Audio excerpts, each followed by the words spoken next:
So, hi everyone, welcome to this meetup. That the idea was to have a moment for us to have a conversation about ServDes 2023, that is the Serv Design and Innovation Conference. As you probably know, is a research conference. It's one of the older, or one of the most, maybe for the design community, one of the most important ones, that is strictly and mainly focused on services, to exchange knowledge on service design and service innovation studies.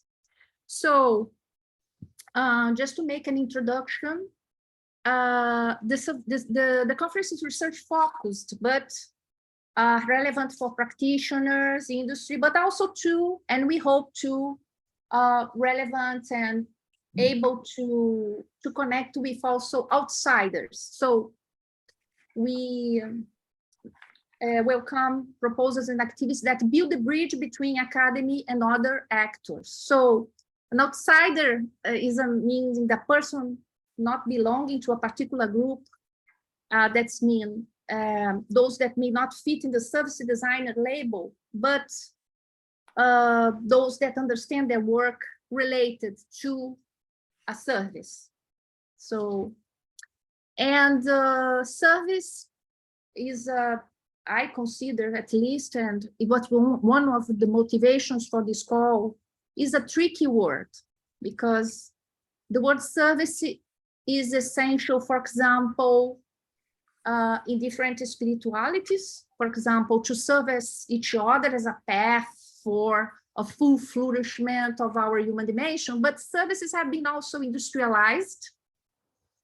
For example, with the fast food chains. So just to mention in two examples how the word service can be stretched like in different directions. So one of the main aspects of this call is expressed in this question here. So are you seeing my screen? Like, what, how, who, or when is a service? And what does it mean, a service? What service ideas are coming out in our projects, implicitly or explicitly? So, and we arrive at the core of the call for contributions of ServDes. Is this, I mean, this main question. Much have been discussed about design in service design or design for services, but much less about services directly or indirectly as a design focus. So our hypothesis is that this discussion can bring new insights to designers and innovators in the sector. And Rio de Janeiro, this is also written here. This question about services are inspired also by the host city of ServDes, that is in Rio de Janeiro. The city is economically driven by the services sector. So we have formally designed service provisions, but we have also meshwork of informal, imprecise, as is written in the call, improvised, and also unacknowledged services. So we don't even know that is flowing, and we are participating, collaborating in a service process. So is a space also on different groups meet each other to produce and co-produce these services. So we hope that the conference host city can also help us to discuss this issue. So this is, I mean, the main theme of ServDes, how our projects and research are building up a kind of idea, or building on and creating this sphere on which services, and we live on services provisions, and how we live our everyday life on all that. So this is the main idea of ServDes. And from this introduction, I would like to to give the word to Manuela. Manuela is co-chair of ServDes. So Manuela, just to introduce myself, I'm Carla Cipolla from Federal University of Rio de Janeiro, COP, that is Institute for Graduate Studies in Engineering. And I'm very happy you are here to discuss today the call for papers, the call for submissions of ServDes. So Manuela, please. Oh, hello, everybody. My name is Manuela. I'm from PUC-Rio. I'm very glad to be here with Carla and all of you, and we hope to see you next year here in Rio and PUC-Rio. And PUC-Rio is the first graduate program in design of Brazil. So it's be a pleasure. And now we're beginning to study service design and research in service design. So it's a special moment to have this conference in our university. Thank you. Thank you, Manuela. I don't know if Luis is here. I cannot see all people, but we have like also as a partner since the beginning, LiveWork São Paulo, that is branch of LiveWork UK, and Luis Alt is also with us in this effort to have ServDes in Rio de Janeiro, and is also expressing our connection with practitioners and industry that we would like to, and we are expecting to, and also outsiders, as I have mentioned, that we were expecting to bring and highlight. So this is our main call. I will place here in the chat, for those who have entered now, the link for this website, that is our, that we can see the main call and the conference themes that you are seeing here. So from this discussion from services, we arrived to this title, Entanglements and Flows, Service Encounters and Meanings. So to highlight the centrality of the discussion or to understand in our activities what kind of service concepts and ideas we are bringing to light or highlighting. So we have some suggested themes for the conference. Of course, these themes, we are not restricted to each one of these, but they try to help participants to have a little bit conversation focused on. So to discuss and to be with us today, we have invited our advisory committee. Some members are here. So I would like to mention and present them to you. That is Claudio Pinhanes, that is member of our advisory committee. Hi, Claudio. There's Fernando Secomandi, that is also member of our, I have the advisory committee in the website, so I can also present them here, showing the website. So Claudio is here. We have Fernando Secomandi also here. Lara Penin. Hi, Lara. Thank you for coming and joining us. We have Teresa Franqueira. Hi, Teresa. And Ezio Manzini, that is also here. So our idea today was to invite them to, I would like to take the opportunity that I'm here also to say a big thank you to all these people that is helping us to organize ServDes and these events. So thank you very much. So our idea today was to in our meetup, to warm up our conversation, was to invite the members of the advisory committee and ourselves to present and these teams, so how they can help us to enter in this conversation. So I will start inviting Ezio with our first theme, that is social innovation, localities, and transformative processes, to comment. How do you see this theme today and what could be the consequences for services sector or for services in Okay. the whole. Thank yes. you, Ed. Thank you. Can you see me? Because I see only you. Yeah? It's okay? Bene. Thanks to Carla and everybody. Of course, I will not say what is the official point of view of the conference, but my point of view that can be enriched by the point of view of the others. And I like, maybe who knows me knows that me and Carla and others, we are working on social innovation since a long time. So this is a kind of topic that is very familiar for us, but it's familiar, but at the same time, that to be said that everything changed very fast. So also what we can refer to when we talk about social innovation changes, and also the reflection that we can do on it and what the design can do, and service design in particular. In any case, I will refer to social innovation, not in general, because it's a very large concept, but to what we have talked in the past 20 years, more or less, 15 years. That is the wave of social innovation that started at the beginning of this century, and they should be called as transformative social innovation towards sustainability, because there are also many other social innovations.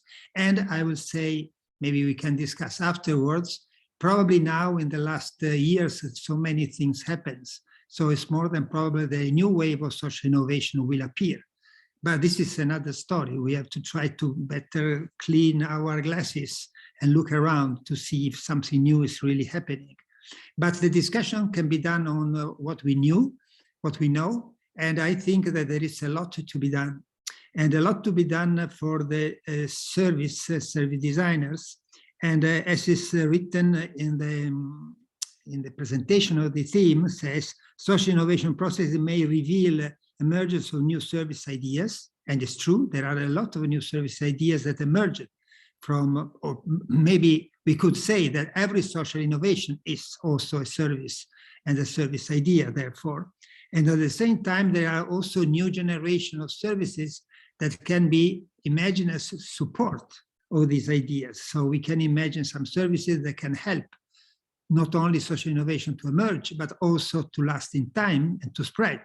And I will say that if we have discussed a lot about what we can do to trigger new social innovation and to support the first, the starting up, we could say, of social innovation, we have a lot to discuss about what we as designers, service designer can do in the moment in which this wave of social innovation is arrived to maturity. And so it's not so much to start new things. There is also to start new things, but to understand what does it mean to maintain it in time and to spread it, and what is the interactions in between social innovation and institutions, for instance. But in any case, look into this wave of social innovation, we can observe that there are some common elements, and two common elements that I would like to underline and to focus on are the notion of care. So the majority of what we call transformative social innovation are based on relationships that are relationships of care, and the notion of distributed system. And the majority of them are relatively small activities, but that are connected together in different ways. And the link in between the two are relatively independent. So we can discuss about care and services for care. We can discuss about distributed system and services for distributed system, but the two are linked. And the link in between the two is about proximity, because we know that care asks for contact in between the people. So we have really relationship of care if we have proximity relationships. So the people has to be near. And at the same time, to be near is also the way to create the conditions to make possible and probable that some care relationship interaction will happen. So there is a new generation of services that is emerging, that has emerged in relation to this possibility, and we can call it design, service design for care and proximity. But I will say another point, and I finish, is that the majority of the discussion that we have done until now has been done considering, as I said before, the starting up, not so much the maturity of this social innovation, but also considering social innovation as a kind of constellation. And the constellations means some cases that are promising, interesting, and that could multiply, that could become many. And so the implicit idea of change is let's start to have many small things, and that things will develop in a horizontal way. So multiply, and when we will have so many different good cases, this will be the change of the system.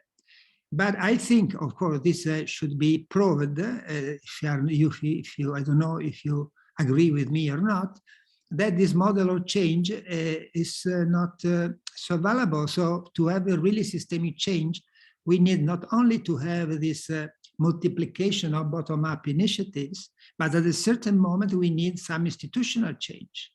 And so some larger framework has to emerge. And I think that if we consider this 15 years and we consider in the last 5 years, we start to see not only the bottom-up small, even if many bottom-up initiatives, but also some framework that is changing, and make 3 examples at 3 different levels. If we talk about care and proximity in between people, we could call we were talking about something else, the circle of care, for instance. But now we have that in many places in Europe in particular, there is a discussion about the care, the community welfare. And discussing about the community welfare means not only to look to the individual single point, but to start to think, what does it mean, an infrastructure that generates a welfare that is not only based on professional, but is based on new community of care. Or if we talk about territorial and city, we have not only the many very interesting local urban social innovations that we have discussed so much in the past decades, but we have a city that are talking about city of proximity or city of the 15 minutes. And this is a new framework that gives the possibility to reimagine the city in a different way. So if I take these 2 examples, I will say and conclude that what is opening in front of us for service designers is not only what was already there, so the possibility of having some cases in which we can work for small and interesting, but not so many small examples of the constellation, but we can really start to reimagine what does it mean to design for care and proximity, having as interlocutor the Ministry of Health and the Social Affairs, or having as interlocutor the city when they decide to move toward the 15-minute city or the city of proximity, and so on. And therefore, I think that in principle, there is the possibility to have a real wide wave of new kind of services for care and proximity that will emerge. And this is an opportunity that to be really transformed in reality, ask us to better understand, for if it is, as I said, for each of the points that I said, what does it mean care? What does it mean proximity? What does it mean services for care and proximity? Thank you. Thank you, Ezio. Thank you so much. This second team here, we don't have exactly someone that was invited to discuss, but the second, services, business, and social economy, it was a team that was inserted exactly because of what we have said before, because of all these service phenomena we can observe in Rio de Janeiro, and how we can, a certain point is connected with the first one, that you say how people really invent, reinvent, and create services in this area of informal provision. You know, we have in Rio de Janeiro, we have, for example, a social contrast all over the city. So there are services that happen in the interface between different areas of the city, poorest areas, or so there are all this meshwork of service provisions that can be very interesting to consider and to learn with.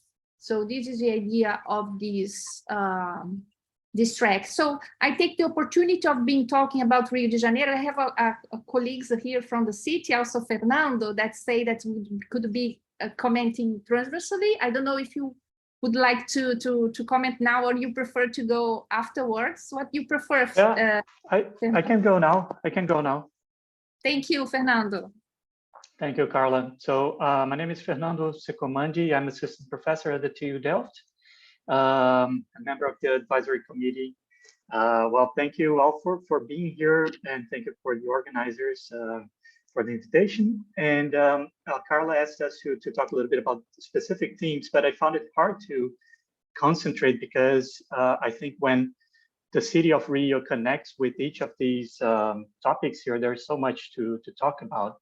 And maybe that's also due to the fact that I was born in Rio and I spent most of my life in Rio. So there's a lot to talk about the city. So what I decided I could do is to have like an invitation for you both to relate to the topics and to see how your research can be connected with each of the topics, but it's also an invitation to Rio itself. So yeah, I cannot really disconnect the topics here from the real place that we're talking about, specifically Rio.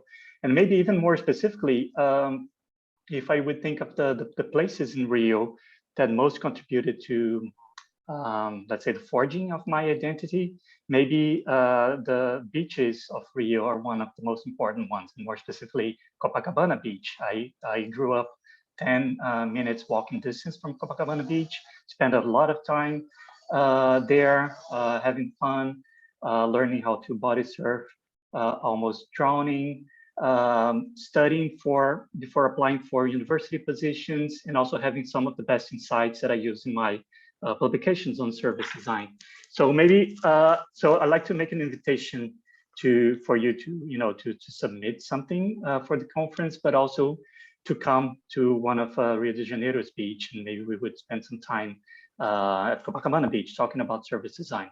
But so, besides, having like this personal note, I think there are interesting professional connections when I think about Copacabana Beach or beaches in Rio de Janeiro from a service perspective. And I think there's so much richness if we apply a service lens to a beach in Rio de Janeiro that, we can connect and see, relations to all of the different topics.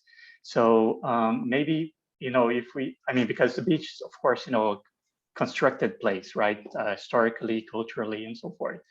And maybe if it's possible that if we would look for the first written documents about service transactions in the city of Rio de Janeiro, it's possible that they happened at the beach, because you had the Portuguese colonizers and European colonizers in general interacting with indigenous communities. So here there is a connection to issues of colonization and decolonization of design that could be explored. And of course, they were exchanging lots of services, but also goods like food, water for manufactured items from Europe and so forth. Then, if we look throughout history, the beach has been a relevant place from a service perspective, I think, in many different ways. So we have a long history of slavery, of course, in Brazil, and the beach was the end point of a lot of slave work. So we had slaves who would bring all the garbage, but also the sewage. Then they would bring feces and urine to the beach in order to dispose of it from the ones that were produced in households, of course. Then later, the beach was also, a site for medical treatment. So as you was talking about care, and there was some point where, going to the beach and going into the water and getting exposed to this, to the air at the beach was, seen as a form of medical treatment. which is interesting. And more recently, of course, if you go to the beach, if you go to Copacabana Beach and you spend some time over there, you would see the beach as a site for the production or the co-creation of so many different types of work. Copacabana Beach, for instance, is where new sports were invented. For instance, people who are from Brazil might know frescobol was invented at Copacabana. It's a place where new sports were introduced in Brazil. For instance, beach tennis, which also led to several beach tennis schools and a lot of innovation in terms of work at the beach. It's also the site for a lot of informal work relations and less structured work relations. There are several innovations happening all the time at when it comes to service providers at the beach. One that you might notice is how people who sell food and drinks at the beach, they created these pathways because the Copacabana Beach, well, the sand itself is a result of service. The municipality at some point decided to extend the extent of the sand in order to prevent or to tame the waters and prevent them from damaging the pavement of Copacabana, the main street at the beach. And of course, this is the result of having the sand over there. It's also a result of continuous service work, for instance, people who maintain or who clean and so forth. But you see that people selling stuff at the beach, they have created some pathways because the sand is a very long stretch of sand that can get very, very warm especially during summer months. And so they created like an innovation, which is a simple one, where they put a hose crossing the whole extent of the beach, and they made some holes in this hose so that when you pass some water through the hose, you water part of the sand, so people would find it more comfortable to get closer to the water by following these pathways. And of course, these are the pathways that lead also to the places where you can rent your own chairs, you can rent your own sun umbrella and so forth. So anyway, there are many different ways in which we can think of this beach as a service, or even perhaps as a service interface. It is an interface also between the city, the urban area, and nature, of course, and the wilderness. I think it's also interesting to think of the beach as a place where the different communities from Rio interact, from all over, the city of Rio, people from the south zone of Rio de Janeiro, people from the north zone, people from gated communities, people from impoverished areas such as slums and so forth. So there's a lot of richness there. So I think possibly we could address all different topics here. But actually, what I wanted to make of this commentary about Copacabana Beach is an invitation for you to submit your work to the conference, to come to Rio de Janeiro, and perhaps we can meet there and have some more conversations in one of Rio de Janeiro's beach. Thank you. Thank you, Fernando, to give so lively description of this beach. Well, I've just been in Rio for a long holiday period now for 6 weeks, so it's very, very much alive in my memory. And it's also invitation to look for our localities and how they express their own context, cultural context, and so on and so forth. So thank you. Now I invite Lara Penin to comment our theme of reimagining work. So Lara, please, thank you. Yes, thank you, Carla. Thank you, you and everybody who were involved organizing today's meetup.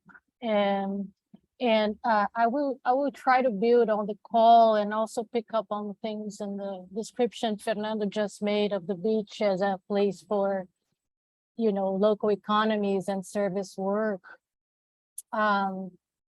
Thank you for that very, for those nice images, because it really provides some grounding to what I'm going to say. The issue of work really, as the call says, allows us to think about service, to zoom out into these larger political, ethical aspects, right, and implications of designing services. And in great part, I think the idea here is that we recognize and acknowledge that when we're designing services, we're designing service work, and therefore service workers and their conditions of life and work. Now, the question that I think Carla asked early is what and when, right, is a service? Can we define a service? I think we can ask the same question, what and when service work is considered work, right? Do we recognize workers as such? So today, I think we are going through quite an interesting transformation of what we understand as work, especially service work. And, while we still have our imaginaries of what work really is tied to 20th century kind of work related to, manufacturing and industry jobs, we really are living through the service world in terms of jobs and work, with the majority of human population working in services. And that's the case also for here in the United States where I live. It's something like 80% or more of the economy. It's not different from Europe and other places. I think in Brazil and other developing countries a little bit different, but still the majority. So as we start to look into the landscape of service work today, we look at the old precarious work, right? The working poor, people who work one or more service jobs and still don't make a decent living. And we have on top of that, new forms of precarious work and precarious jobs, in great part powered by digital platform economy. And not only that, we also have this, a myriad of formal and informal kinds of work. I think Fernando's description was really very much, an image of what I had in mind, the informal work of street vendors and service providers on informal basis. And, I also want to touch upon social reproductive labor as defined by a lot of feminist frameworks of related to the sociology of work. And here connecting to different forms of care work and connecting to what Edzio was saying before, what gets to be called work and what doesn't. Taking care of children of an elderly parent, is it considered work? Is it, paid for and compensated for? There are schools of thought that have argued that women doing domestic work should be paid and have wages, right, for the kind of domestic work women have been doing for ages. So there are many different aspects, and for sure, one motivation is that, as I mentioned, the rise of platform economy, because it somehow confronts us to, to reckon with the invisibility of service work that in other cases, the informal, the domestic kind of work remain kind of hidden, but when we are designing new platforms, new apps, we have to really think about what is going to be the real interface that a worker, right, delivering food will be seeing and dealing with in their work, and how quantifying the kind of pay, the kind of benefits, the kind of labor rights that might be associated with that work. And so there's a lot of discussion today in terms of digital platform work being sold, or the narrative around it being about being entrepreneurial. But the idea of being entrepreneurial is also very much related and criticized as being connected to the wiping out, the erasure, a lot of labor rights that have been so hard fought over for over 100 years or more. So there are race implications, there are gender implications, class implications in the discussions. And I think about Rio as Fernanda was talking about, as very much a place in space and time that we can really think about all of these dimensions. So the invitation here is for papers and workshops and any kind of thinking and work that can help us think through this complexity, whether through case studies, whether through proposals for analytical frameworks, papers and work that might look into the artifacts that are, somehow helping organize and structure the different kinds of service work we've been talking about, for the good and for the bad, right? What are calling all the UX designers here to think about the interfaces they're designing and all the implications surrounding it. But also, what kind of tools and methods might we think of as we devise forms of solidarity, which is really the call of this particular theme, the idea of worker-centered, solidarity-based framework between service designers and service workers, and thinking of ourselves as designers, as scholars, as practitioners, as service providers and service workers ourselves. So I'll stop here because I think it's been too long, but really hoping to see much needed work develop in the space. And I think thinking about Brazil and Rio and developing countries in relation to all that is really a much needed aspect for us to advance our field. Thank you so much. Thank you, Lara. Thank you. And it was wonderful from Fernando to you, so the flow of the conversation. So thank you so much. The next theme is service and relationships. And is related with the previous one, because all these themes are a little bit connected, of course, because they are around the same central idea. What is a service and how it can be reframed or understood, or how you say, Lara, how can we have submissions that help us to navigate in this all these questions. So many services are based on human relationships. So, and there are a lot of tension in this meeting and this co-production. One of these tensions is was very well framed by Lara, between workers and clients or whatever, or how we can have this solidarity between them. So this could be another way to look for this service encounter in a more humanizing or more involving dignity or all these values.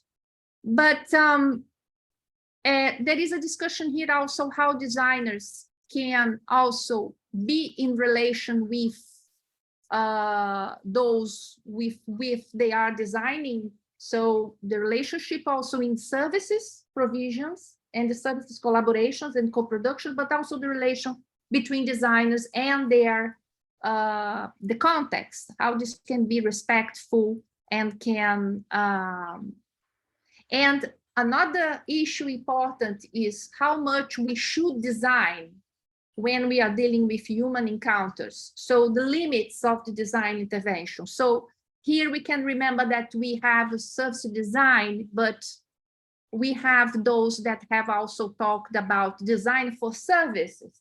So a service as an autonomous entity where people co-produce their own result, their own well-being, where they negotiate their own service is also interesting to be considered here in the sense of respect of this human encounter, on how designers can really define limits for these interpersonal encounters.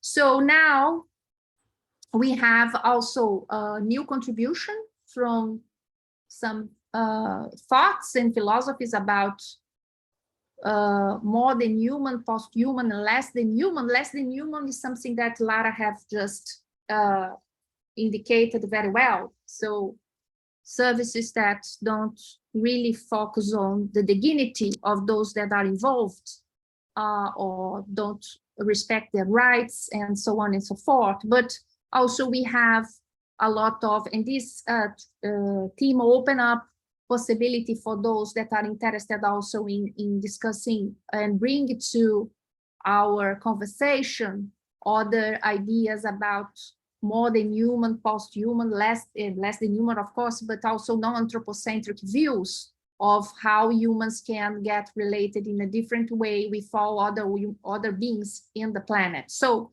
these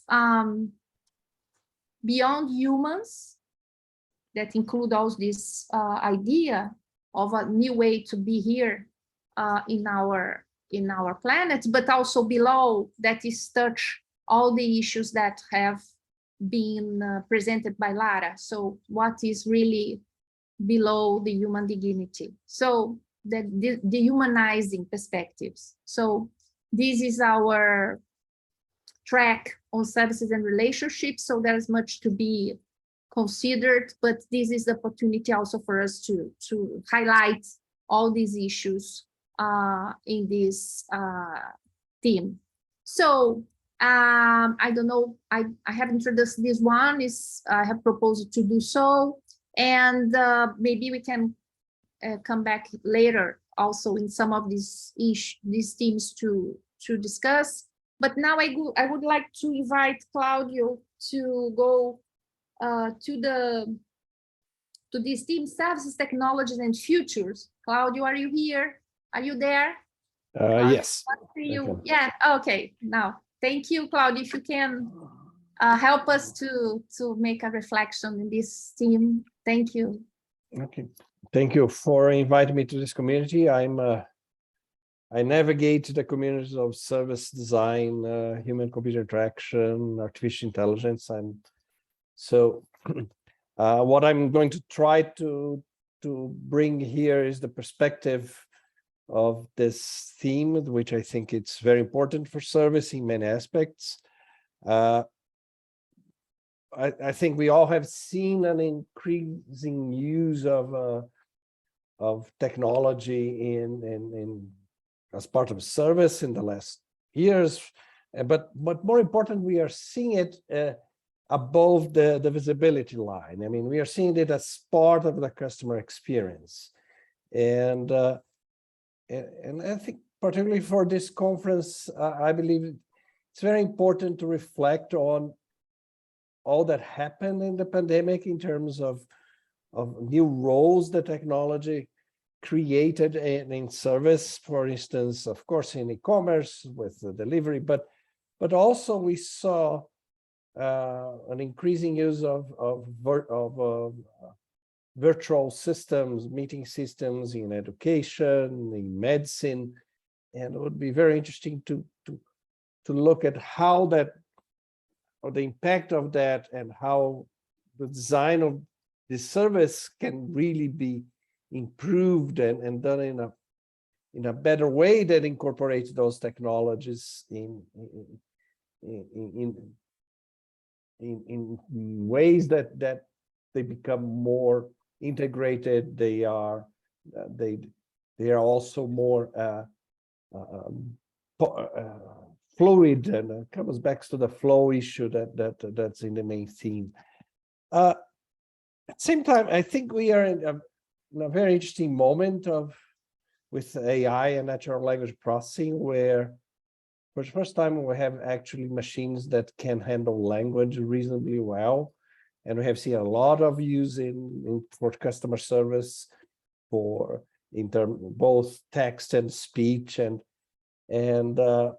I think that there is a lot to be done still in the design of those contexts of technology. And at the same time, we are seeing a lot of progress recently with large language models and like BERT, like GPT, which you change considerably how those machine that do language service through language will do. So anyway, it's an exciting time. Also, we are seeing, mostly because of AI advances, a lot of more use in terms of prediction, of understanding how we can use how the information of predicting behavior, predicting recommendations, etc., can be used, and also should not be used, the negative consequences of that. But finally, I think there's a very exciting theme in the air, which is use AI as a simulator of service, and also simulator to, based on the data the service generates, you create sort of a digital twin.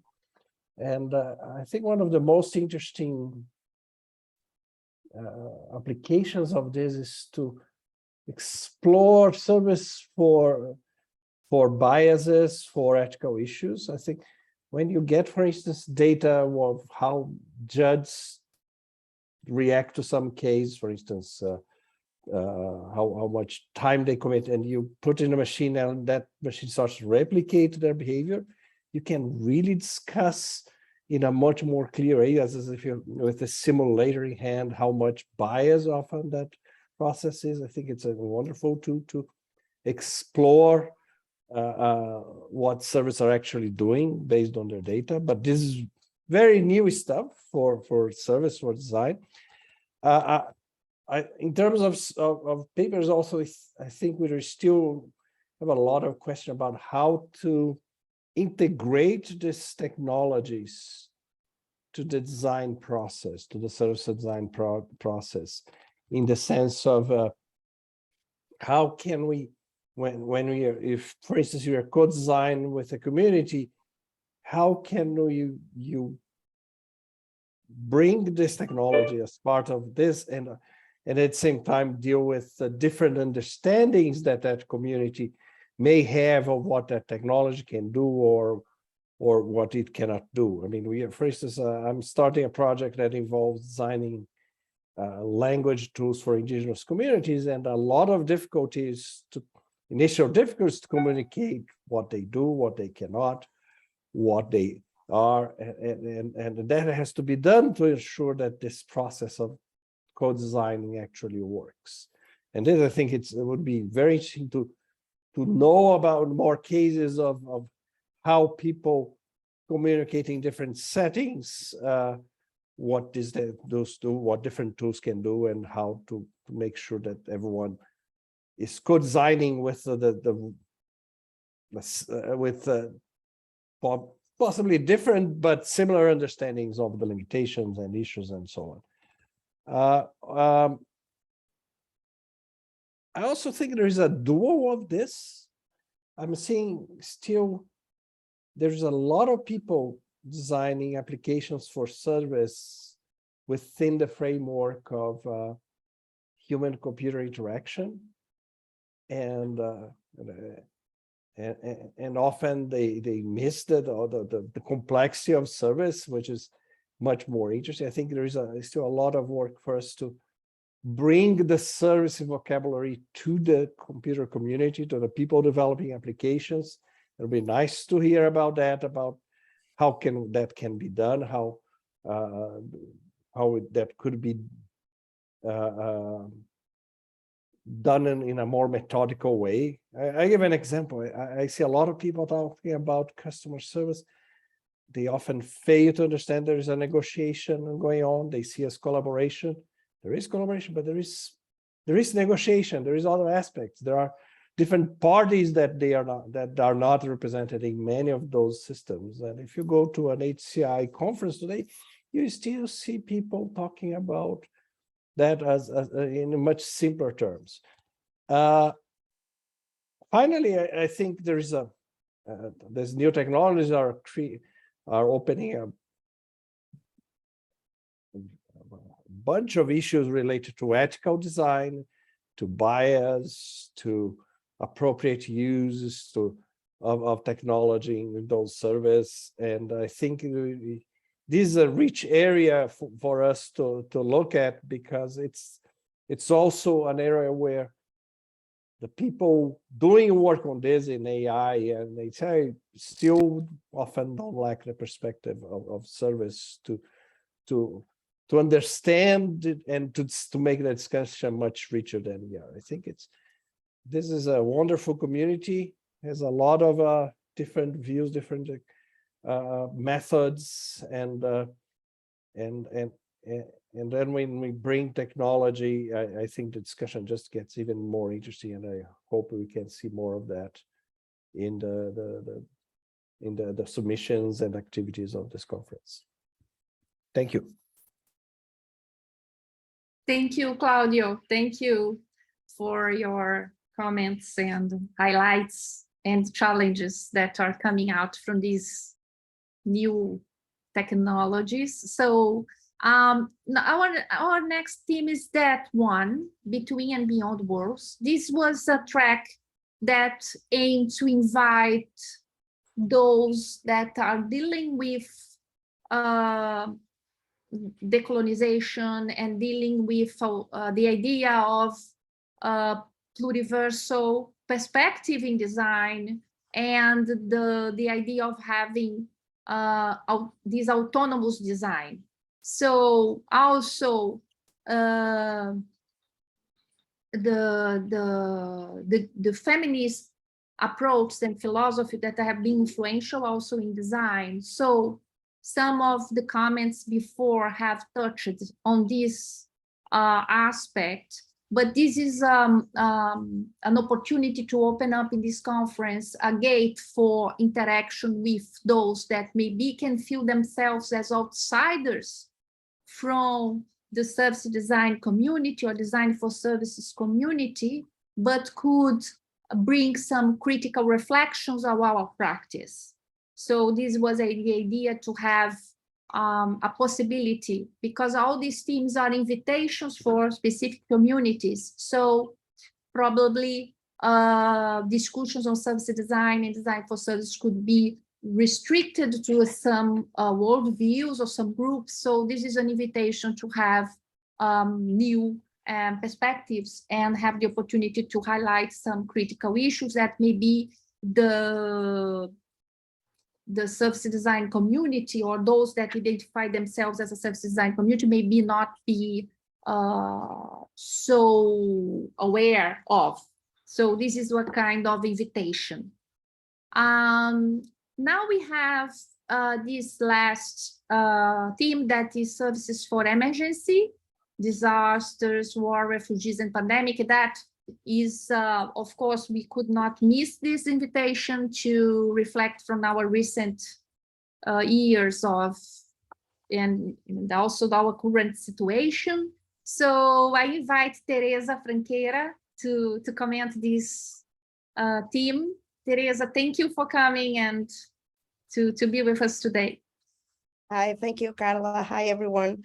I think this theme is a very sensitive one, as we are talking about human conditions on vulnerability and frailty, and we are talking about fear, about hope, and how designers can build welcoming services or creating a sense of community with migrants and refugees, or creating services for healthcare workers in extreme situations, as it was with the pandemic, or even during war periods.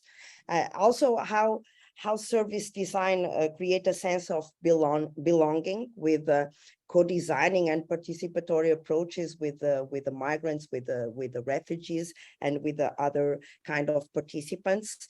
And of course, there is a strong relationship with solidarity and tolerance, but also how the services connect different sectors, because we are talking about services from social affair to healthcare, from economy and job creation to education and culture, and all the opportunities for service design to act as a strategic partner with other disciplines. I think there are a lot of projects going on and a lot of examples on how design and service design in particular can play an important role connecting and giving a positive impact of design in other disciplines.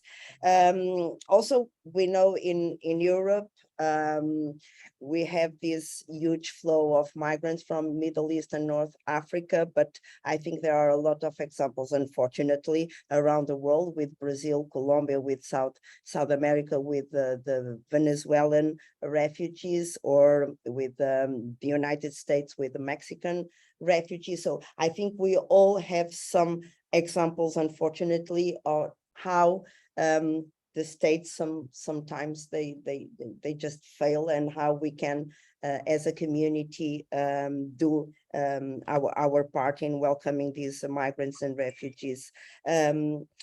As you was talking about care, and I think care is something that is very important with this team, as well as activism and how design can empower people and activate civil society in order to be more participative and defending a more democratic systems.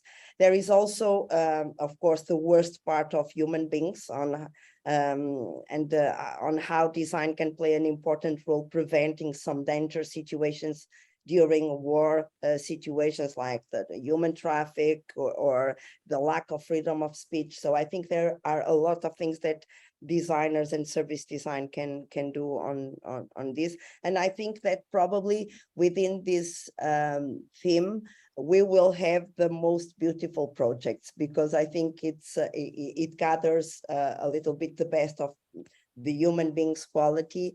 And I think there are a lot of design schools that were leading some design competitions also for like Politecnico de Milano with Design Against War. There were a lot of other ones in Italy and also in Greece with the refugees. So I think there will be some very good examples and papers on this. And there, of course, there are a lot of things going on with the Ukrainian war. So I hope it will finish soon. But in the meantime, I think there will be some good examples on how design can empower and activate people in these fragile situations, let's say. Thank you, Teresa. Thank you. And so we have covered all the themes. So we have the possibility also for participants to, of course, these themes are not like boxes, but they are invitations. So, of course, there are other perspectives and themes that can emerge. But we think that would be interesting to find out how we can little bit have clusters of conversations, at least. Of course, there are transversal, as Fernando have pointed out in a very precise way. But if we try to figure out how to enter in one of these conversations as maybe as one of the centers of her or his own work. I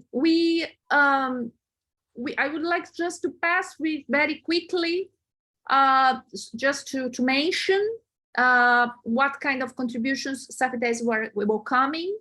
We have long papers, so we suppose that are more advanced research work, and there is a possibility to, the best paper will be invited to compose a special issue of Strategic Design Research Journal. You can see here in this link the journal. It is a journal based in Brazil, but it's international, so submissions are in English. That is the template that to submit. Short papers are more exploratory, speculative, or provocative. So the idea to open up a conversation on create situation for this discussion.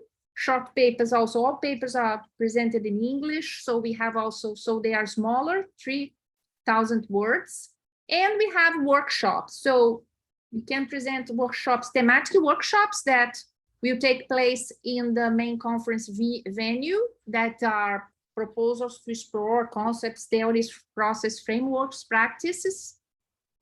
This is a smaller workshop format, so 1 hour and a half. And we have also the possibility for embedded workshops. So workshops that take place in spaces or places in areas of Rio de Janeiro that you can find as service design oriented projects or service provisions that could be interesting. Maybe Fernando in a beach, we could have a workshop there. Of course, who came from outside Rio de Janeiro can submit a proposal in partnership with a local practitioner. So, and workshop proposals could be written and conducted in Portuguese, English, and Spanish. So the official language is English for all submissions, but the workshops can have an exception. So you can propose something that can happen in one of these 3 languages. And we have also student forums.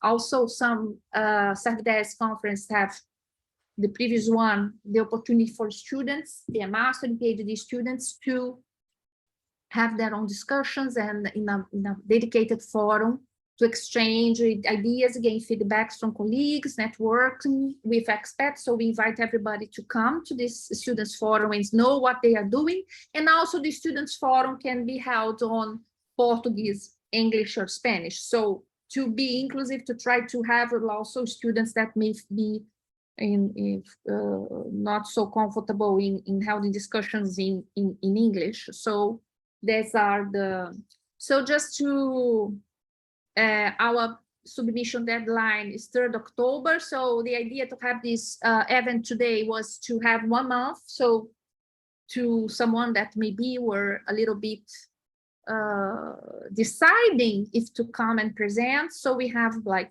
1 month for the deadline. So there is a possibility for someone to really send some proposals to ServDes. I will a little bit to close here, to take a look and to have an opportunity for us also to have a conversation about, because there are people here that have been quiet. So I would like to invite you to some comments on the themes or to take some question and answers about or just to complement what have been said for our advisory committee members. So we have a space just for us to talk about the what has been said, so on.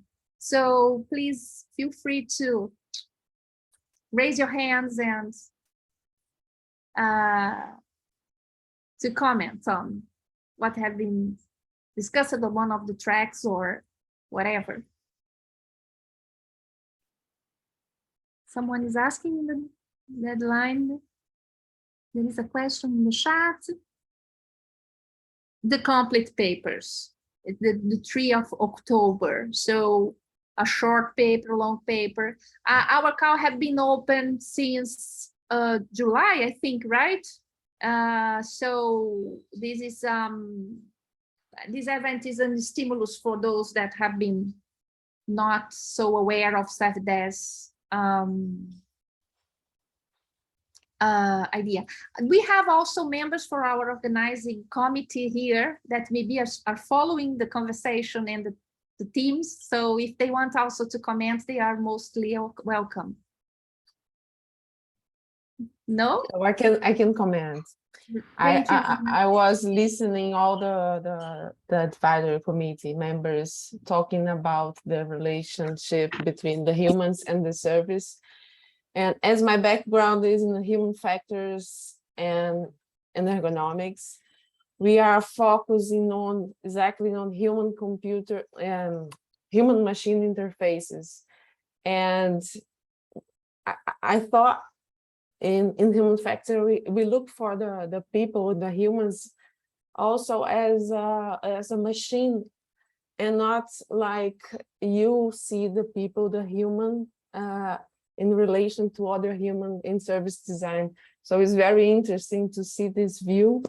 And now I will be more attentive to see how we are looking in humans, and this interaction between humans interface and with humans. So it's very interesting, this field. I don't know if Tarcísio and Amanda would like also to comment.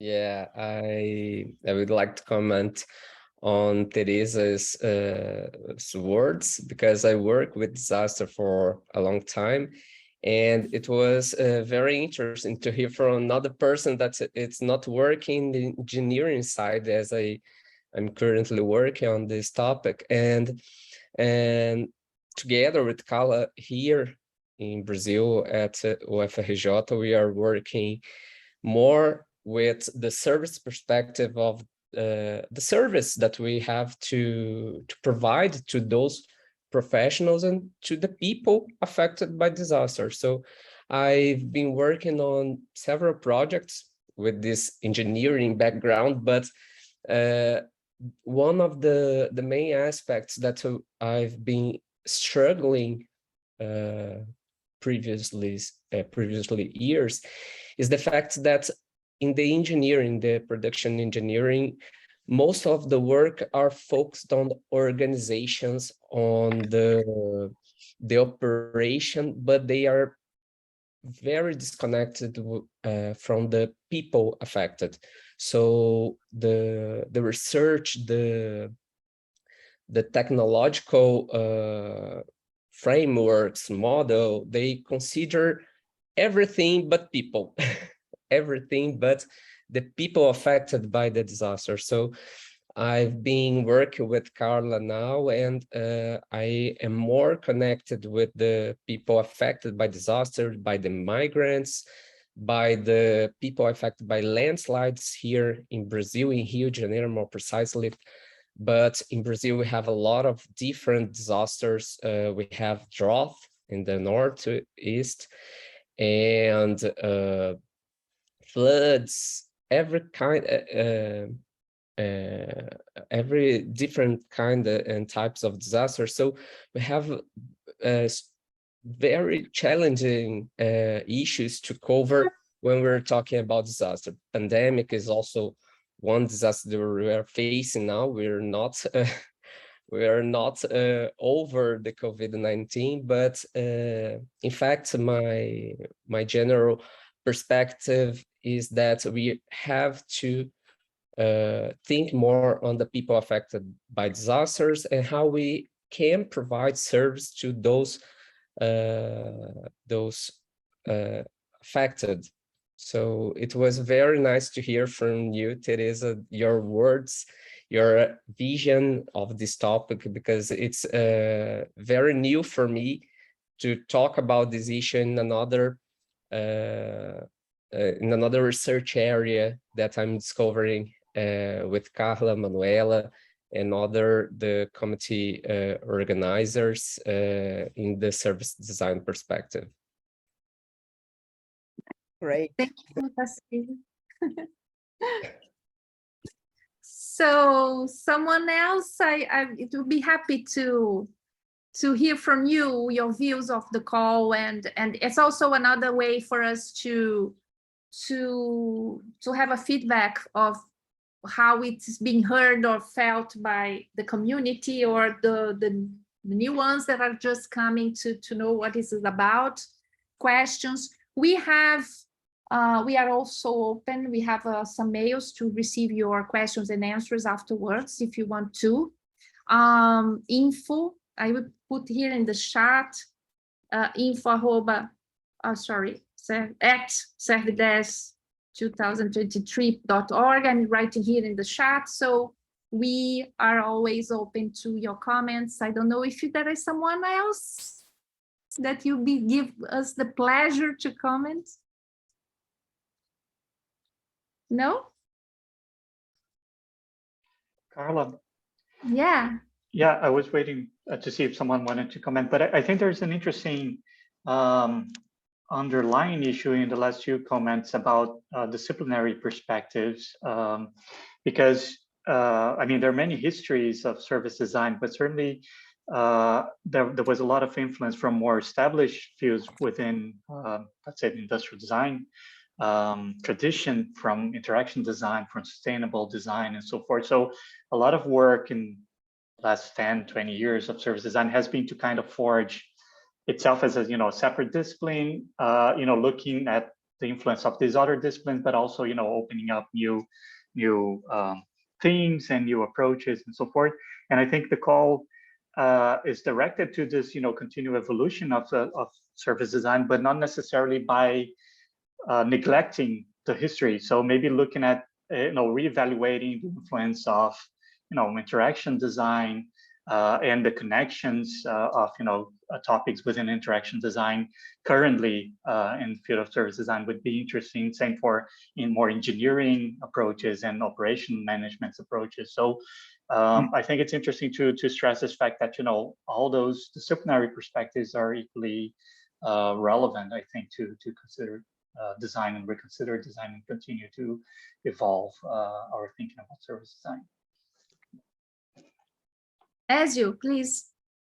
Well, if there is nobody else, no, at the moment. Okay, so I will underline one or two things. One is that in my knowledge about this kind of conference, this is the first time that we have this kind of semi-open discussion to prepare what is the meaning of the topics.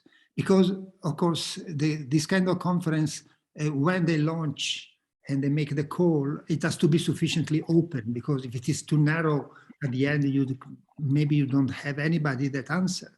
So in this case, they have a certain point of view, but they are very open. In the discussion that we have done today, we have a little bit elaborated. And I think that there is one point I would like to share with you and to see what is possible to do. So I think that we cannot talk today about design and service design, but it will be also engineering or whatever.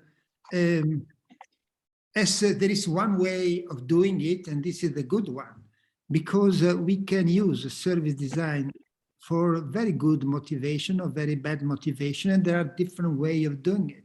So for each story, each of the 7 different stories, there are at least 2 different competing and in some way fighting positions. And I think, if I understand from what you said, that we are all of the same side of this kind of friction, but we have to choose if we would like to present this conference, in the presentation of this conference, to keep it open, everything, okay. Let's say we have to take care of the people. Yes, we have to take care of the people, but the way in which we can have the discussion about take care of the people could be very diverse. And this is valuable for how we do for service design and the economy, service design and work, etc., etc. So, for instance, in the case of Lara, it was clear, I imagine, what is the side that we have. So in the title of Lara is a service of servitude. And there could be the possibility to say there are a lot of what we call service that are servitude. Servitude means something that Lara has explained. And so, for instance, we could work to, in some way, upgrade the meaning of service. I know many people that don't want to use service because the service is connotated in the bad side of what it could be. So one of our role, if we want to keep service, and I personally vote to keeping the term service, we should be capable to give a clear, a better definition of what is service. What is not what is service in general, what are the kind of services that we want, what are the kind of service encounters. And in the title of this conference, there is a notion of service encounters. Well, I think that the core of all the story is what is the quality of the service encounter. And in the same way that talking about product, At a certain point, people say, okay, we can have products that are generating more and more environmental problems, and there are other products that try to reduce or even regenerate our environment. I think that in the service society, this kind of clear definition of what is the direction in which to go and what is the direction where not to go, I think that is not commonly in the same way that in the product system is very clear when you produce a product that is designed to be harmful for the environment, and when this is something that tries to be better, it can be discussed, but it can be trying to be better. The same is not so clear for service, because there is the misunderstanding at the beginning that the service were immaterial, and given they were immaterial, they was not so harmful. But nowadays we know that we had a very important role in this careless society, in generating a society of distance, in generating a society of overconsumption, and I think a society of isolation. And I think that we should be more clear that when we say about service design, in which direction we want to go. This is particularly clear when we talk about technology. If we talk about technology or service, we can have two different threads of linking service and technology that moves in a totally different direction, a direction that use technology to promote service encounter, that are service encounter with the relationship we care, or technology that brings toward a kind of digital space in which you lose all the direct relationships with people. Well, I stop here. I only wanted to say that today there is not only to support the idea that service design exists, but we should be, in my view, a little bit clearer than we have been until now.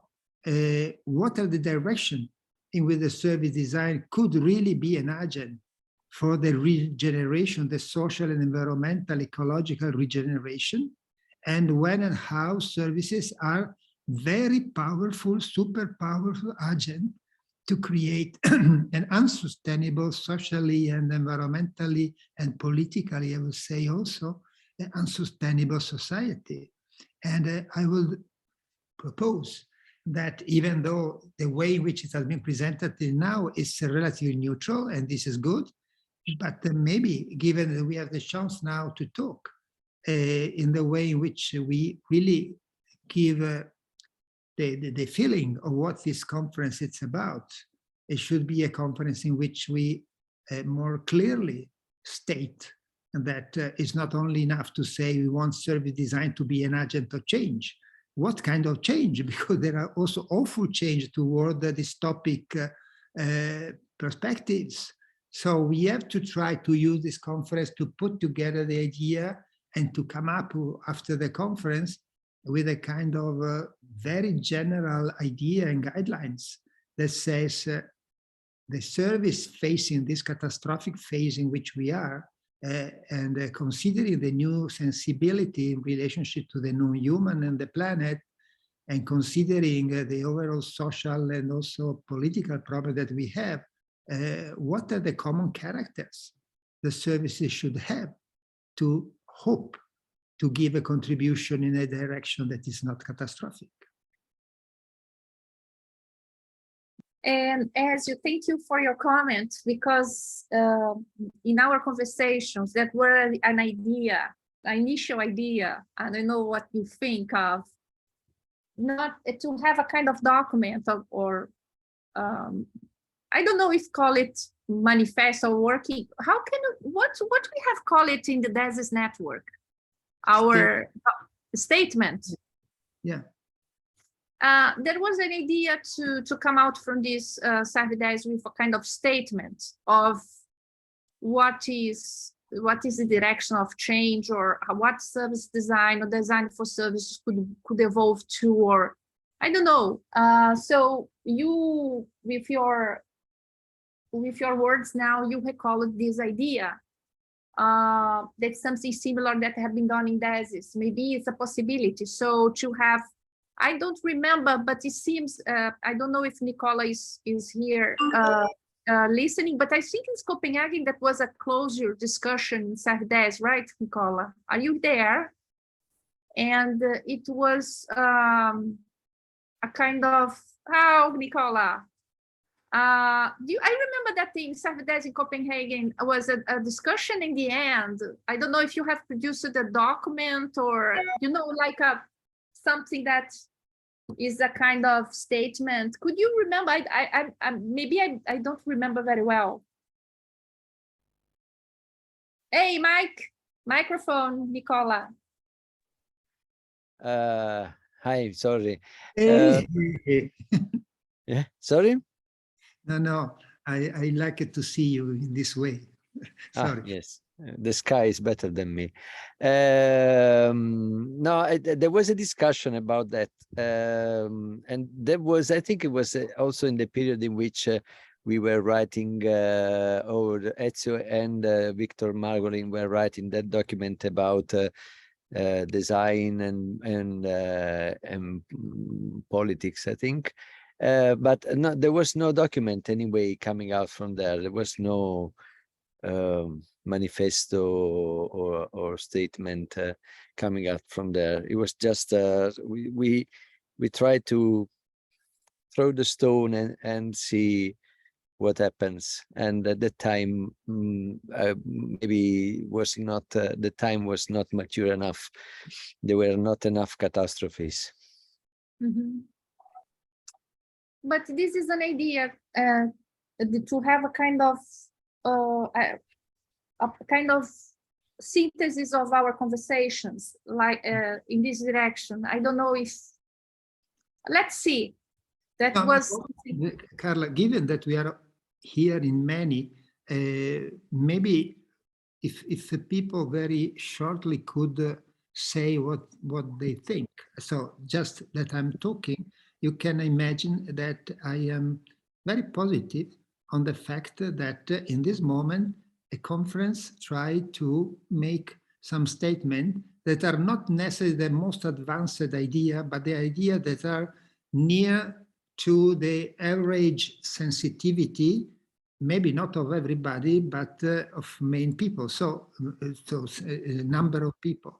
So if we could use this time from now to that moment, next July, to imagine something and to start to circulate and to have at the conference an opportunity to say, okay, these are the statements. So in DESI, we prefer to say statement because for some reason now it's not so important.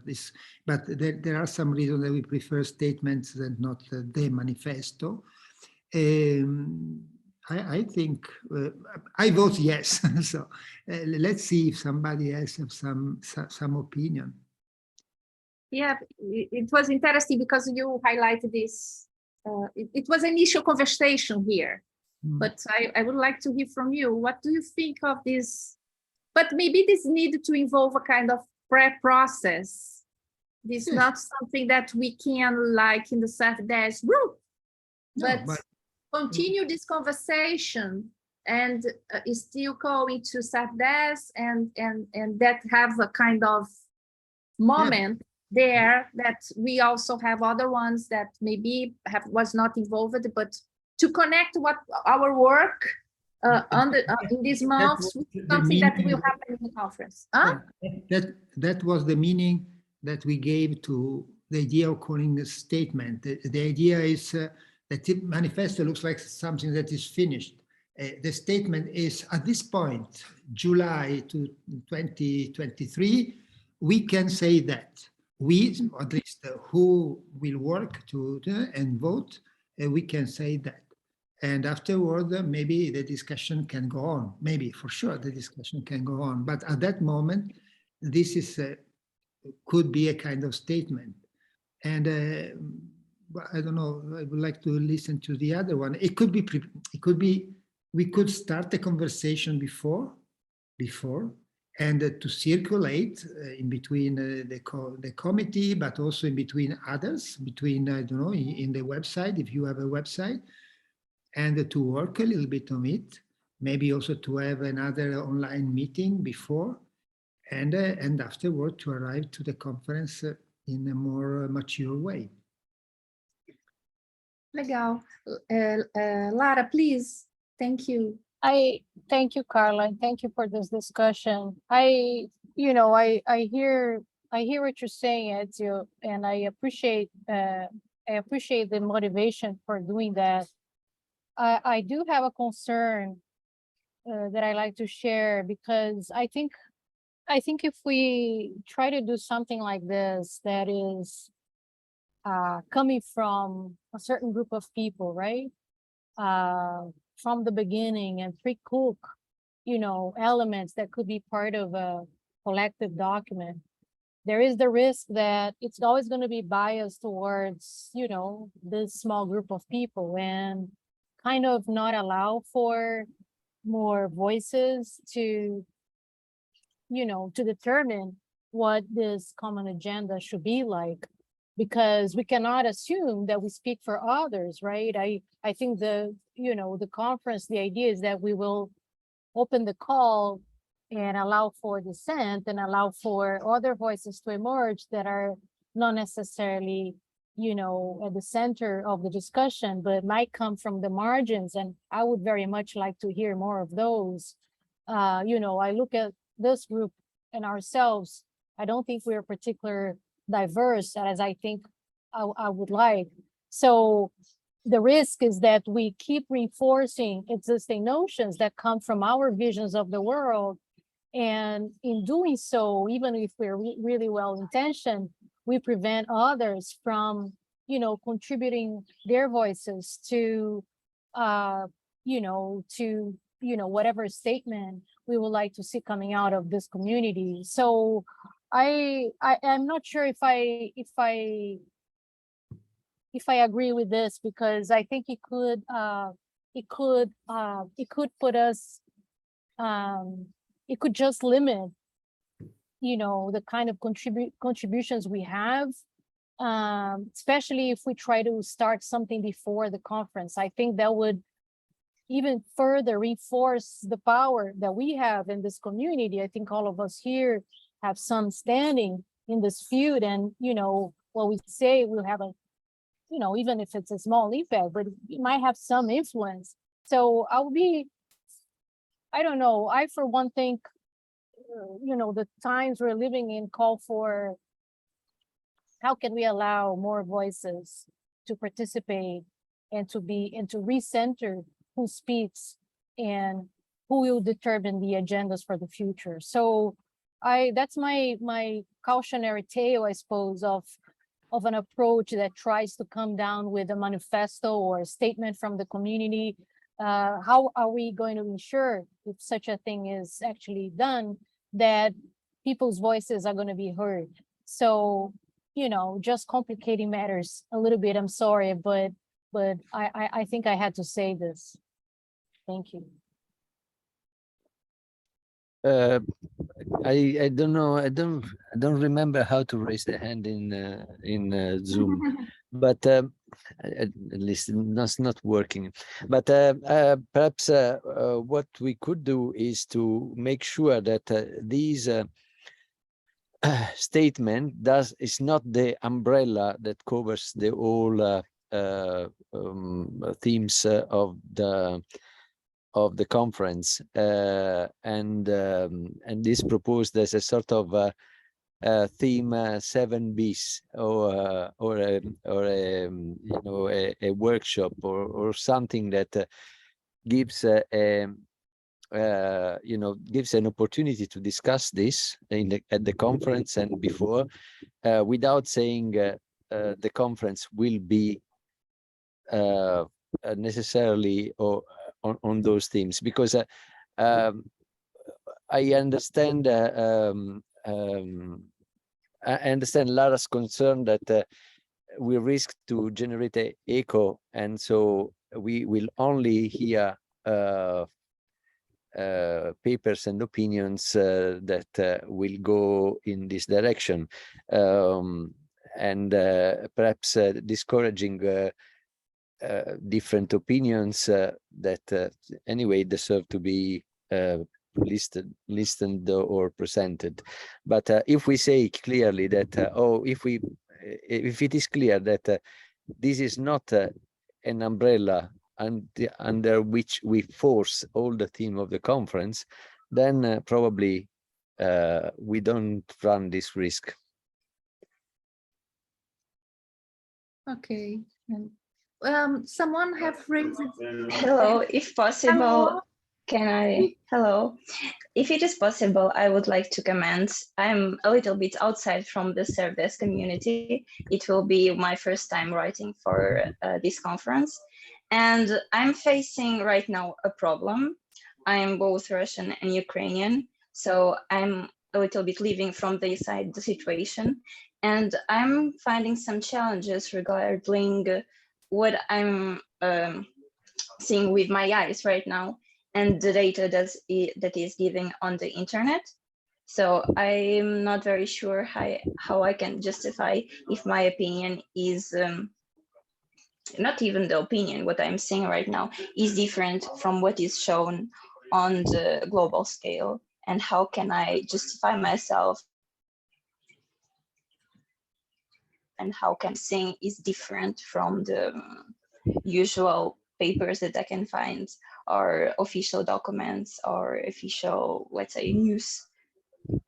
If you could give a comment on that, would be great. This is exactly the point that you do not have to justify that your opinion is different. Although I'm 100% convinced that Ezio's proposal would be or Ezio's statement would be very relevant, because as Carla said, we started already discussing this in previous conference, giving the impression that someone has to justify his own opinion that is not completely falling in that area. That's something a bit risky. Yeah, but I'm not sure how I can show that this data is credible. So we have the official one that is trusted, okay, and then I have my experience of what I see, what happened with my family, etc. So how can I justify it and use it as a trustful source or something like this? Ah, okay. So I misunderstood what you wanted to say. I was still thinking about. Oh, okay.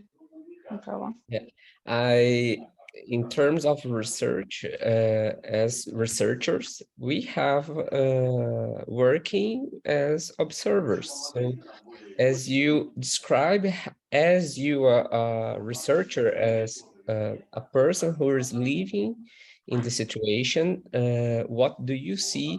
But first you have to describe these more precisely as how are you approaching as an observer, as a person living in this situation. So in terms of paper, as a research conference, that is a research conference, I would recommend you to describe it in terms of methodologically, how do you are choosing the situations that you're going to describe or analyze or discuss somehow, and considering the perspective of one of the thematic topics that were discussed in the previous hour. So it's a general recommendation in terms of research methodology. I don't know if Lara Penin will talk more in terms of this topic. Hi, Anastasia. Thank you for this question. I would recommend you. Well, I don't recommend. I would just share what I see and I hear, which is autoethnography as a perfectly valid method, especially when it comes to serve as an approach to service design. And I use autoethnography with my students all the time. So basically trying to capture their own lived experience as a valid entry point for framing and discussing, ideas and situations related to services. So I suggest, if you want to follow this approach, to look into autoethnography methods and use that as a way to kind of justify and frame your way of working and your paper. There are several literature and books you can look. There's autoethnographic turn in design is a term that I'm hearing a lot, both in product design and service design and other fields. So that's my suggestion for you in terms of framing methodology.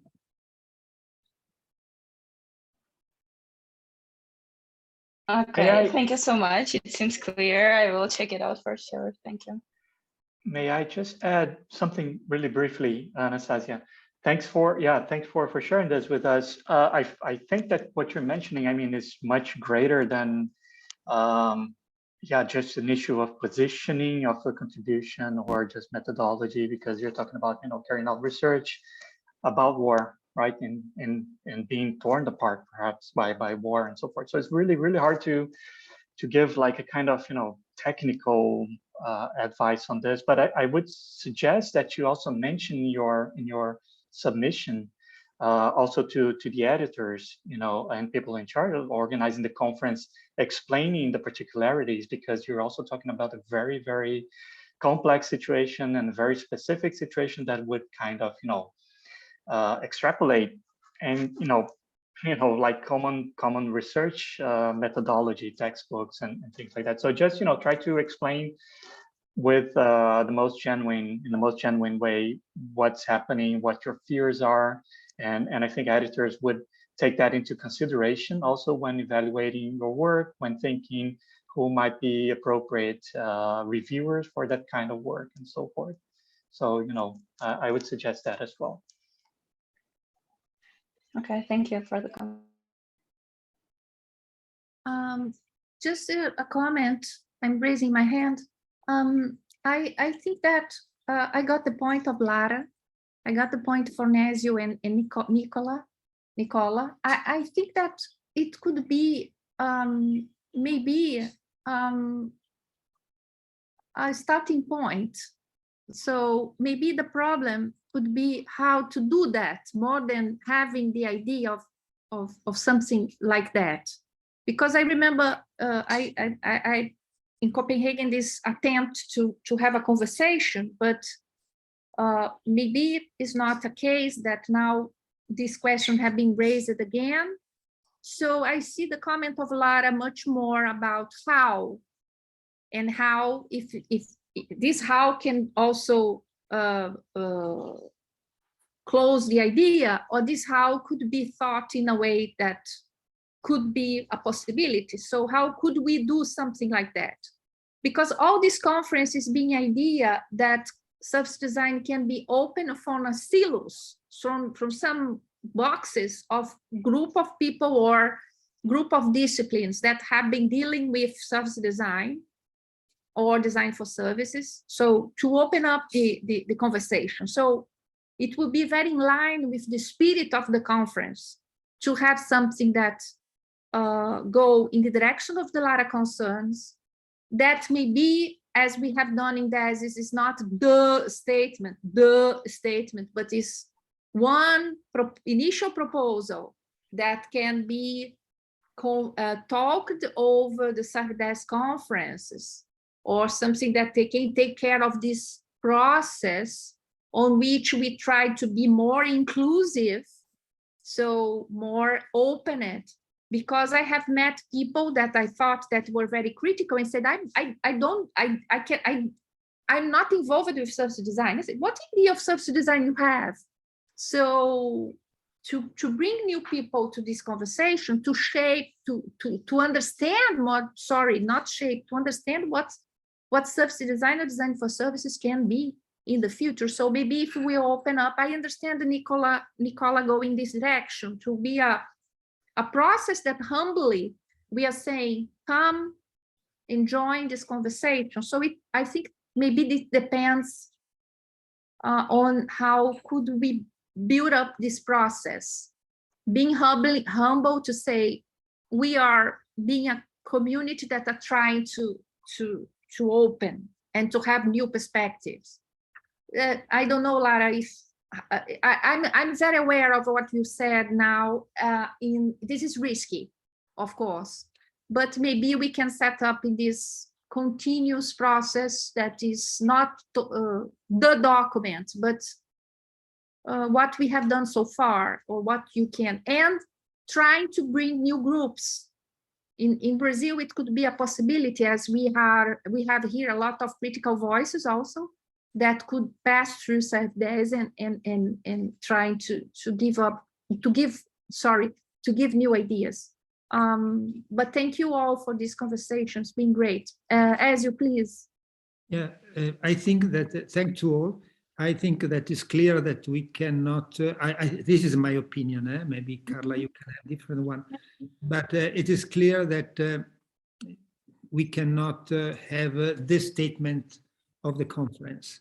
I don't know if maybe I was not so clear, but it was also in my mind. But in any case, for what has been said by many, in particular by Lara, if we have to find something in which, at least in between us, there has to be a consensus. So if to do something could appear risky for the sake of ServDes, that is an organization that has a life, they want to continue, etc. Well, we have to be very attentive not to make something that is too risky. So the maximum that could be is in the way in which has been proposed by Nicola, but also that one maybe has to be seen. So maybe we can also think a little bit and maybe make some proposal, but I think that at least we have to be all convinced that is useful, and not useful because me or somebody or Lara says like this, but because in this moment we are talking for the sake of ServDes. So ServDes has an history. I hope that it will continue and evolve, and also in some way to grow in what is a design culture that is representing. But we have to be very convinced. So if we are not convinced, it's not possible to do. So maybe we can make a second step on the line of what have been said by Nicola, but also that one maybe would be better not. This is my opinion. I want only to say one thing to Tarcisio. Tarcisio is right, the name? Tarcisio. It's also in Italian, we have Tarcisio. Yeah. No, Tarcisio, the problem is the difference in between what are the hard science that can do what you said, but design, I don't call it a science, but also if you want to call science, if you take also the most classical definition about Simon, and the moment in which is internal of the idea of design, and therefore also in the internal of the idea of design research, that you are looking for a change of the state of things. So it's not only to describe what exists, but to describe what you are participating in making it happen. So in the moment in which you make something happen, you can also make the ethnographic work, but you are doing something. So you have also to judge the result of what you have done. So if we talk about design, because you can talk about the discipline that converge on design that can work in that way, but the core of the story is that we are changing the state of things, and we are changing the state of things, say Simon, for a more preferable one. And when you say that you prefer something to something else, you are introducing a judgment that is a moral, ethical, but personal judgment. And the design culture, in my view, but now I stop because this will be very long and maybe it's not so interesting for the other, the importance of what was called once upon a day the design culture was that there was a community of designers that in some way agree. And therefore, when they were doing something, they agree, at least on the basic of a conversation. So I don't know if it is good or not to have a design culture in this way. Maybe somebody or Lara could say that design culture has in some way done disaster and not listen to some alternative. But the design culture means that you create arenas in which there are a conversation, and the conversation are less ambiguous. So you try to find a common ground. And therefore, what I was talking about is what is our common ground? Once upon a day was the common ground is, look, there are not only the product design, there is also the service design. It was enough to say we are all for the service design. Now we can say the common ground, what it is. If I look at the way in which this conference is presented, is the importance of the service encounter, the particular role of, because there are some way to develop service, you told it, that are service, but not keeping account the people.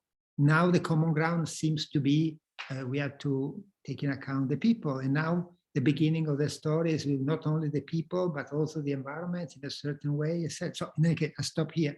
I only say that this common ground has to be described because it's changing.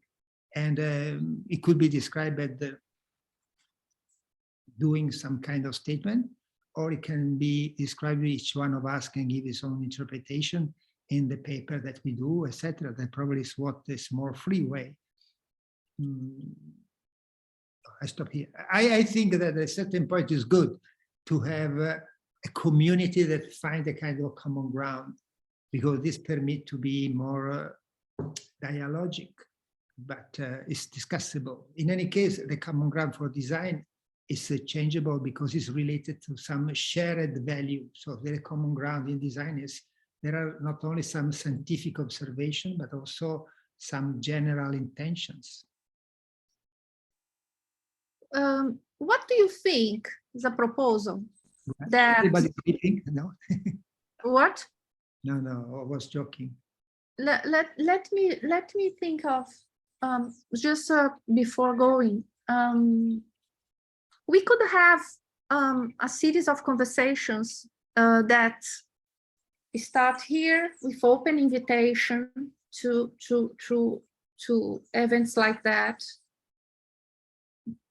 In July 2023, we have a moment.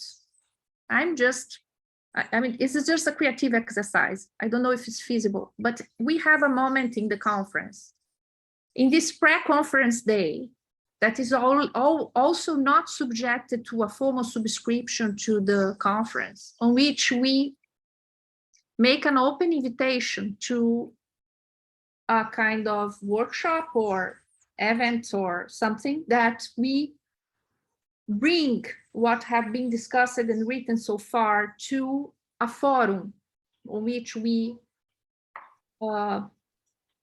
that's a little bit, I got what Nicola said, and this I understand also that is a little bit difficult to say this is a ServDes statement. We have we should talk with the committee of ServDes. Nicola is part of this also, so we could also discuss with them this as something that comes from ServDes truly, or another possibility, and some of you are also member of DESIS network, it could be related to the DESIS event.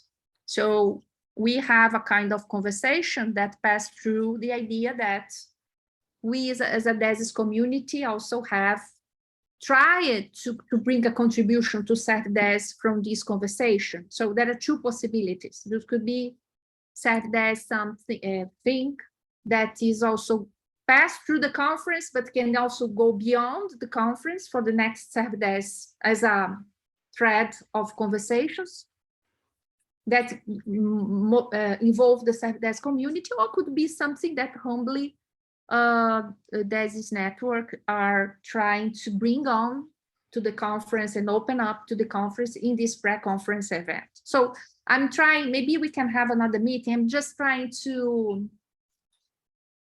give some ideas that could help to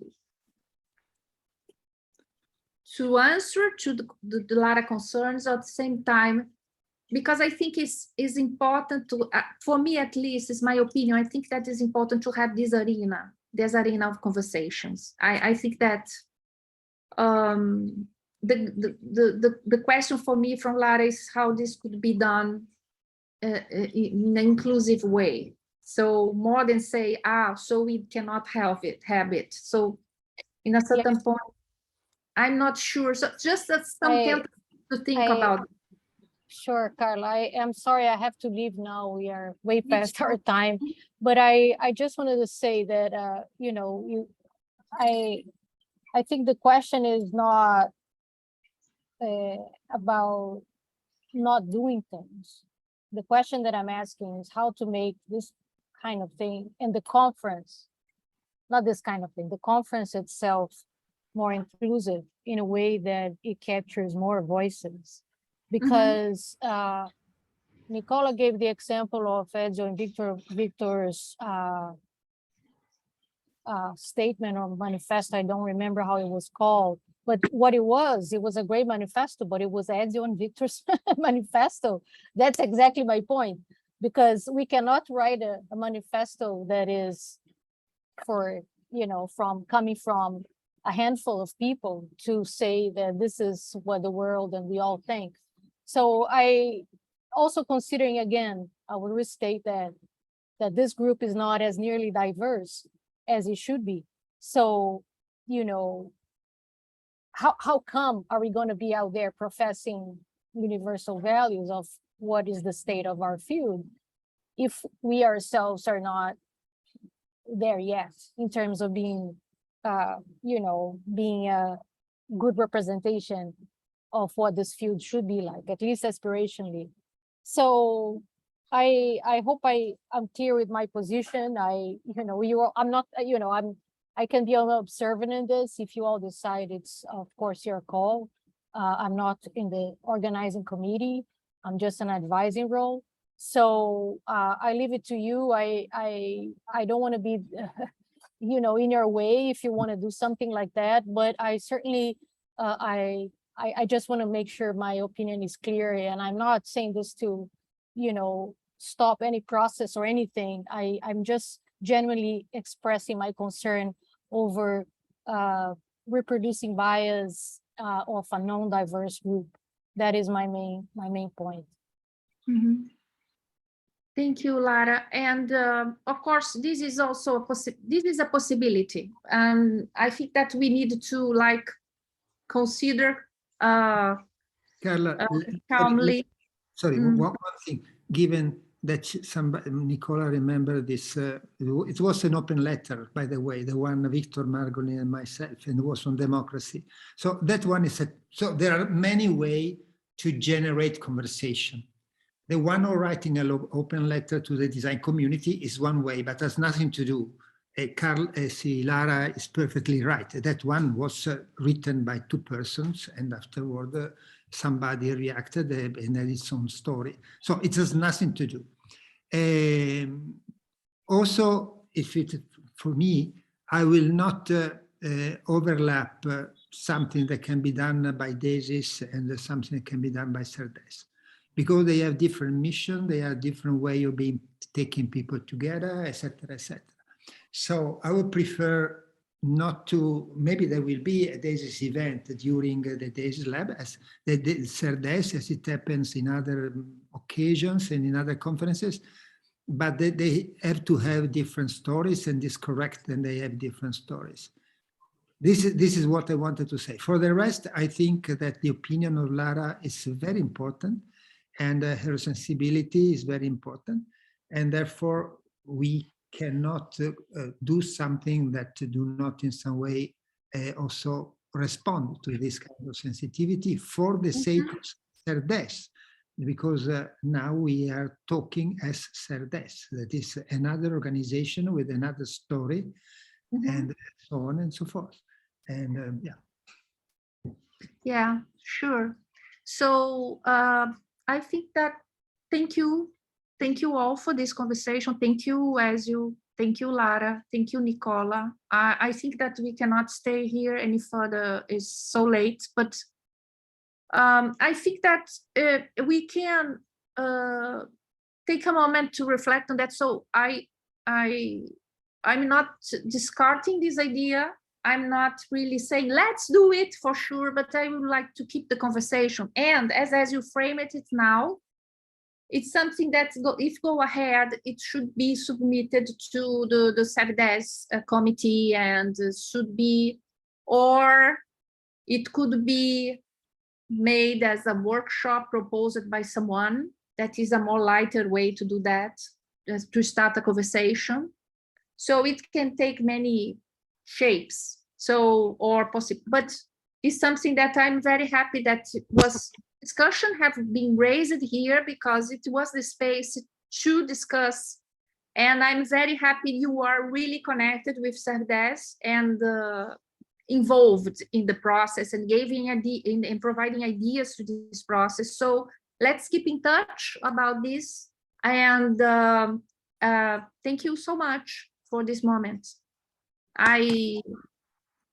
It was really great. And for us that are organizing, me with Manuela, Tarcísio, and so on, it's, how can I say, stimulus to saying that ServDes is making, is serving the community. So you are really think that it could be a place to discuss these